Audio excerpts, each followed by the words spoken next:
नमस्कार, न्यूज़ डंका के बात पते की में आपका स्वागत है। कल हमारे वीडियो का विषय था कि कैसे अमेरिका पाकिस्तान जैसे आतंकवादी मुल्क को गोद में बिठाकर खिला रहा है।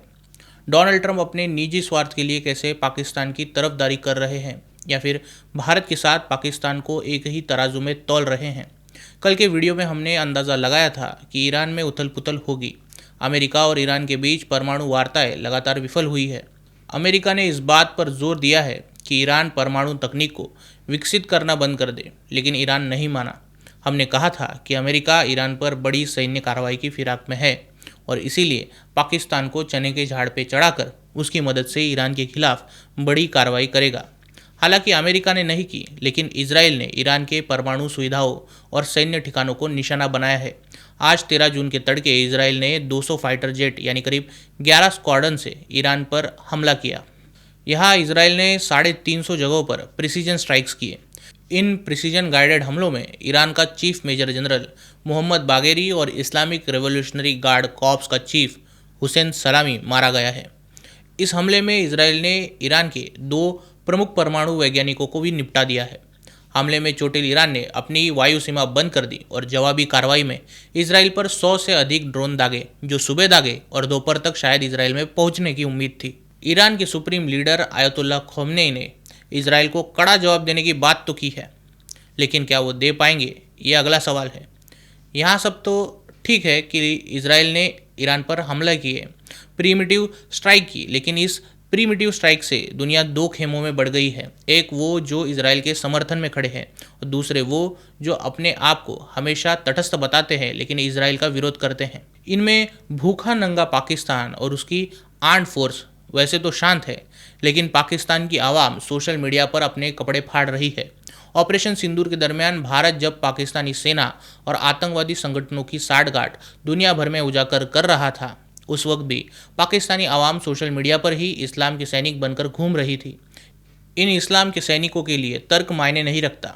किसी भी संघर्ष में कौन मोमिन है और कौन काफिर है, यही देखकर वो पक्ष चुनते हैं और इस्लाम के सैनिकों ने इस बार ईरान को चुना है।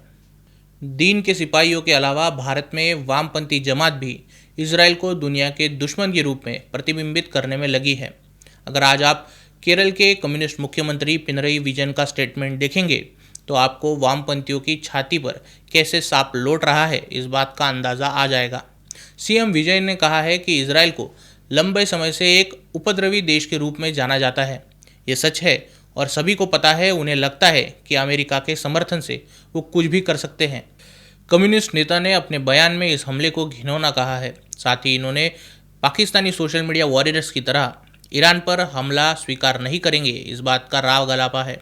वैसे तो लोग कह रहे हैं कि केरल की नीलांबूर विधानसभा सीट के लिए उपचुनाव का प्रचार अपने चरम पर है। इस सीट पर 19 जून को मतदान होना है और इस क्षेत्र में मुस्लिम आबादी 43% होने से विजयन तुष्टीकरण की राजनीति कर रहे हैं। वामपंथी नेता अपनी जुबान से इस बात को हमेशा नकारते आए हैं कि मुस्लिम इस्लामिक ब्रदरहुड पर ही विश्वास रखते हैं और राष्ट्रीय बंधुत्व को धिक्कारते हैं। लेकिन विजयन जैसे वामपंथी नेता का बयान ये सबूत है कि वे भी जानते हैं कि मुस्लिम राष्ट्रीय बंधुत्व को धिक्कारते हैं और केवल मुस्लिम ब्रदरहुड को मानते हैं। आज इजराइल ने जो पूर्वव्यापी हमला किया है वो ईरान द्वारा परमाणु बम को तैयार करने के विरोध में किया है। अगर ईरान परमाणु बम तैयार कर देता है तो उसका लक्ष्य इजराइल की धरती ही होगा। इसलिए ईरान को इसे विकसित करने से रोकना इजराइल का प्रथम कर्तव्य है। और जहाँ तक बात कम्युनिस्टों और वामपंथियों की है, हम जानते हैं कि भारत जब कभी चीन से भिड़ता रहा, कम्युनिस्ट चीन की तरफ से खड़े रहे। लेकिन जब भारत सामर्थ्य की तलाश में परमाणु तकनीक विकसित कर रहा था, परमाणु बम बनाने की कोशिश कर रहा था, तब भी कम्युनिस्ट भारत का ही विरोध कर रहे थे। कम्युनिस्टों ने भारत के पोखरण में परमाणु टेस्ट के खिलाफ आंदोलन किए थे, सरकार के पुतले जलाए थे। इतना ही नहीं, इन परमाणु परीक्षणों को रोकने के लिए कम्युनिस्टों ने सदन में विरोधी प्रस्ताव भी लाए थे।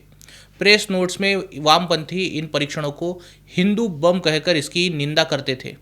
उस समय भारत में परमाणु विरोधी आंदोलनों के लिए वामपंथी शांति, वैश्विक परमाणु निरस्त्रीकरण और राष्ट्रीय संप्रभुता का हवाला दे रहे थे।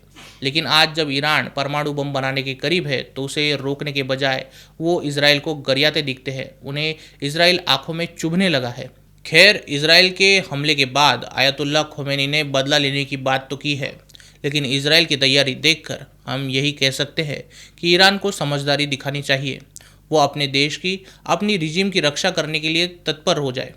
ईरान की आम जनता में खोमेनी की सत्ता के खिलाफ काफ़ी रोष भरा पड़ा है। खोमेनी की इस्लामी सत्ता से उद्विग्न नागरिकों की संख्या 40% के पार है। अगर खोमेनी जोश में कुछ करने की कोशिश करते हैं तो उन्हें लेने के देने पड़ सकते हैं। कैसे, इस पर हम ज़रूर एक वीडियो बनाएंगे और समझाने की कोशिश भी करेंगे। लेकिन अगर आज के विषय पर आपको कुछ लगता है तो वीडियो के कमेंट सेक्शन में ज़रूर कहिए। वीडियो अगर अच्छा लगा हो तो इसे लाइक कीजिए और न्यूज़ डंका हिंदी को सब्सक्राइब कीजिए। मिलते हैं अगले वीडियो में नए विषय के साथ। तब तक नमस्कार।